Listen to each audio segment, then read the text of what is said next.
Hola amigos y amigas, bienvenidos nuevamente a un nuevo video de este canal de Apicultura para Todos. Antes de empezar con el video, quisiera agradecerles a todas las personas que se han suscrito. Nuestra base de suscriptores está creciendo rápidamente, mucho más allá de lo que me imaginaba, así que para todos ustedes muchísimas gracias por el apoyo. Si todavía no te has suscrito al canal, considera suscribirte, ya que estamos poniendo videos con bastante frecuencia, y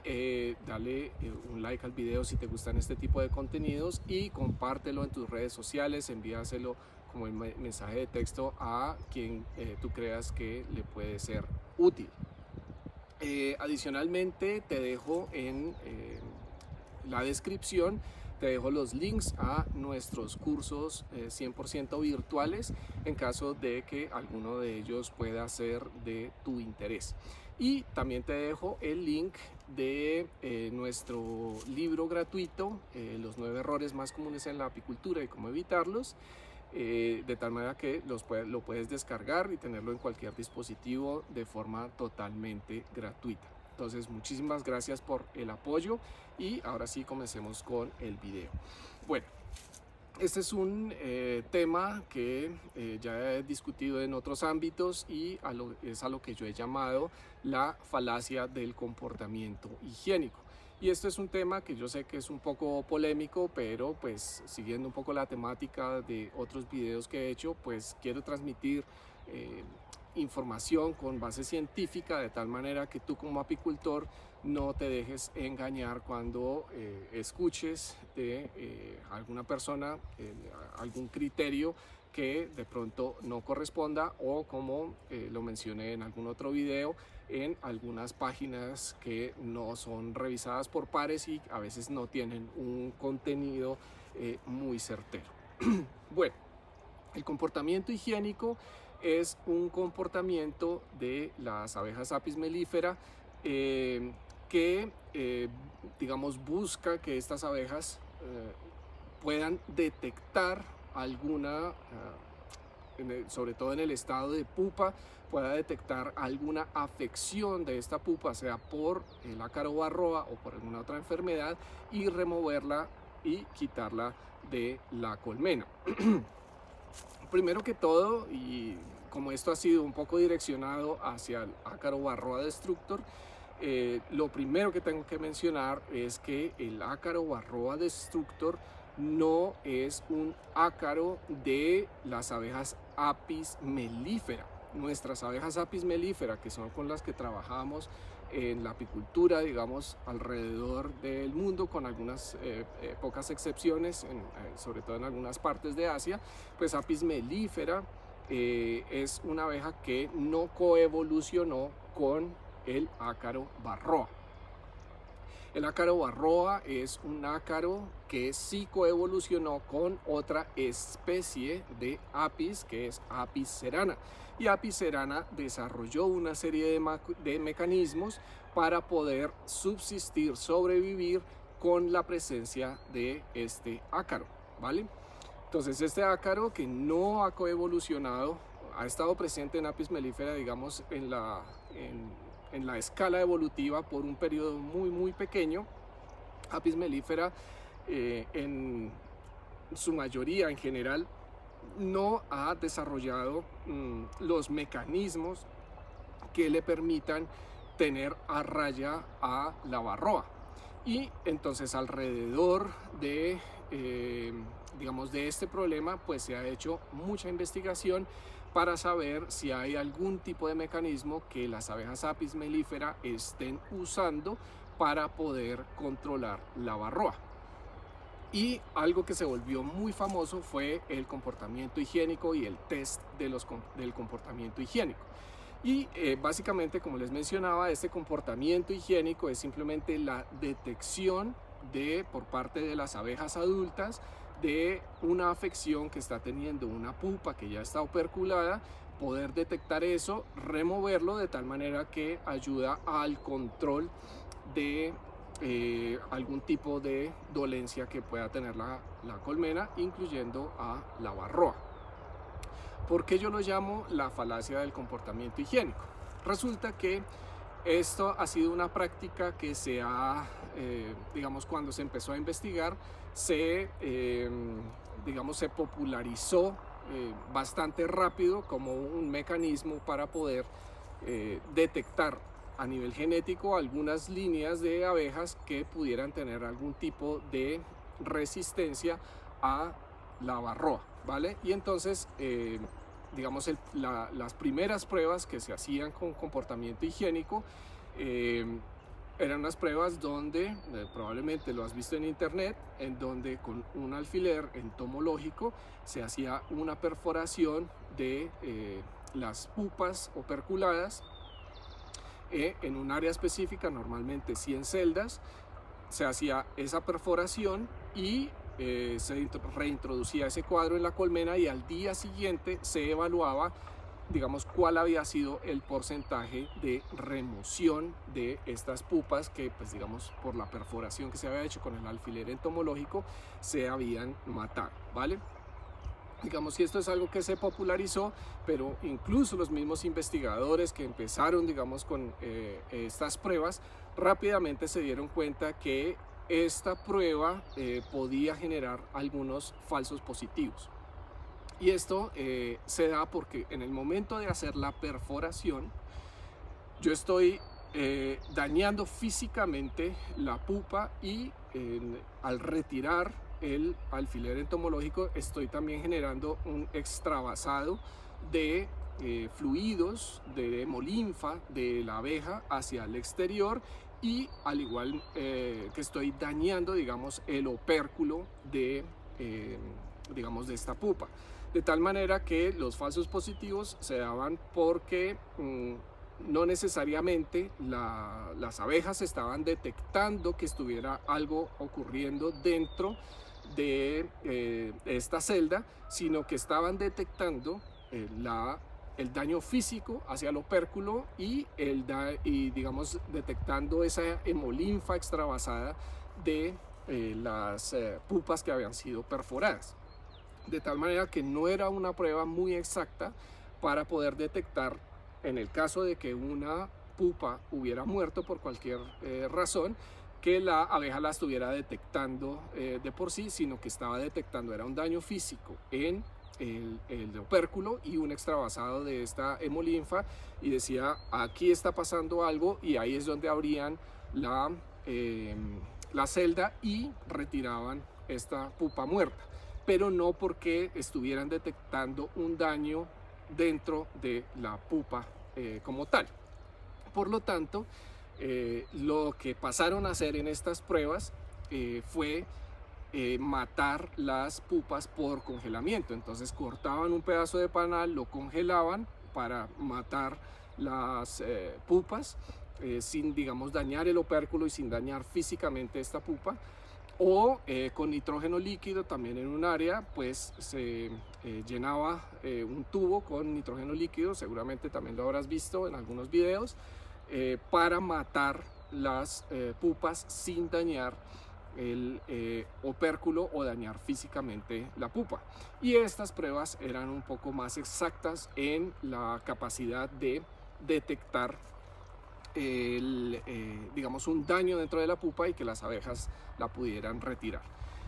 Bueno, eso, digamos, es las pruebas de comportamiento higiénico, y entonces aquí hay varias consideraciones. Una, y esa es, digamos, la razón por lo que yo lo llamo la falacia. Resulta que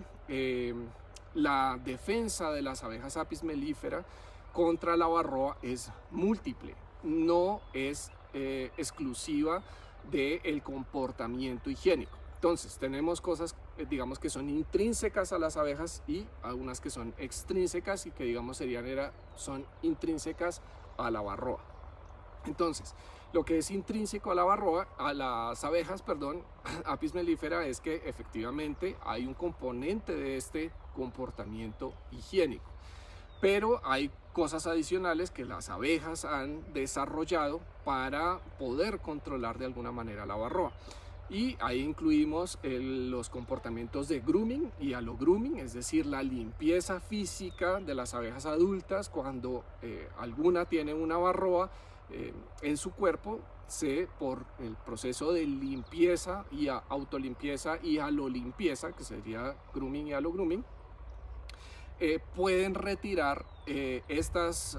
barroas, incluso morderlas, dañarlas y matarlas, ¿vale? Entonces tenemos comportamiento higiénico, que sería esa detección de las abejas adultas por algún daño que esté sufriendo una pupa dentro de una celda. Tenemos esos comportamientos de grooming, tenemos un comportamiento que se llama BSH, que ahorita no voy a entrar en todos los detalles de todos estos, pero digamos es un rasgo adicional que las abejas han generado. Y hay un comportamiento de lo que es un poco más reciente, que se llama recapping, que es una detección, digamos, temprana de algo que pueda estar sucediendo en el desarrollo de una pupa. Desoperculan para verificar que algo está sucediendo, y si no está pasando nada pueden volver a reopercular esta celda. Entonces, digamos, intrínseco a las abejas tenemos esas características, y puede que haya otras que todavía no se han descubierto, pero que hacen que, digamos, la defensa de las abejas contra la varroa pues sea multifactorial de parte de las abejas. De tal manera que si yo hago selección solo por una de esas características, estoy omitiendo los comportamientos adicionales que tienen las abejas para defenderse contra la varroa. Algo que es extrínseco a las abejas y que sería intrínseco a la varroa es que la varroa,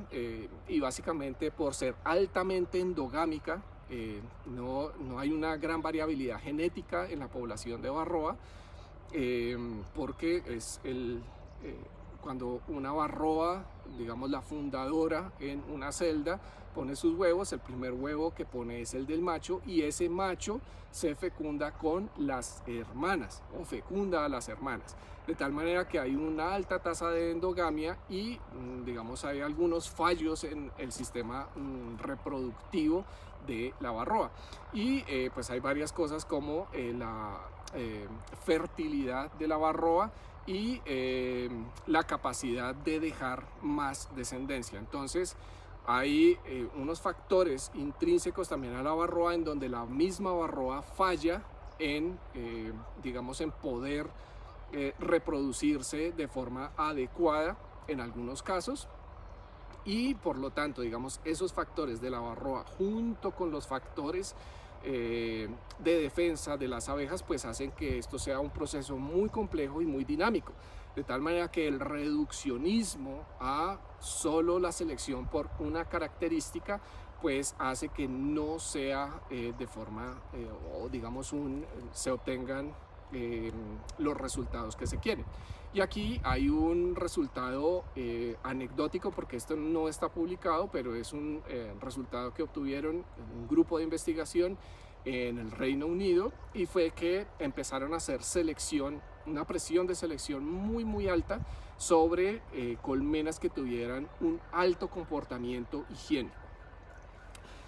Y después de muchas generaciones y haciendo, digamos, esta presión de selección por abejas muy higiénicas, solo por esta característica de comportamiento higiénico, se dieron cuenta que obtuvieron abejas perezosas. Y abejas perezosas, digamos, en su actividad en campo y en la capacidad de recolectar alimento, porque las abejas habían sido tan seleccionadas sobre esta característica que básicamente se dedicaban a estar pendientes y a estar limpiando todo el tiempo, y no dedicaban su tiempo a las labores externas de la colmena, de tal manera que eran abejas absolutamente higiénicas, tenían unos niveles de varroa muy bajitos, pero eran abejas que no trabajaban, no eran productivas. Entonces, el mensaje que yo quiero transmitir con esto es que cuando escuches, a veces, porque siempre lo que yo veo en muchos proyectos de investigación y muchos apicultores que quieren aplicar ciertas cosas que aprenden, por ejemplo, en congresos y este tipo de cosas, pues es simplemente al reduccionismo y a aplicar una técnica que en principio, digamos, pues es interesante, pero que no considera el resto, digamos, de factores que son, como mencionaba, intrínsecos a las abejas y que les permiten defenderse contra la varroa. De tal manera que, digamos, la experiencia máxima de la generación de resistencia contra varroa se da con las abejas africanizadas, en donde las abejas africanizadas al inicio del proceso, digamos, y cuando digo al inicio, pueden haber sido unos 10 años, en el proceso de africanización de las Américas, pues digamos, muchos apicultores dejaron la apicultura porque pues pasaron de tener razas de abejas europeas muy mansas a tener abejas muy agresivas, y pues no podían continuar con su práctica apícola como venían haciéndolo tradicionalmente, de tal manera que se abandonó hubo mucho abandono de apicultura en Sudamérica y Centroamérica. Esto lo que permitió fue que de forma natural todos los enjambres que había naturales y que nadie quería tocar, nadie quería trabajar con ellas, por selección natural solo fueron aquellas abejas que sobrevivieron, y una vez entró la varroa que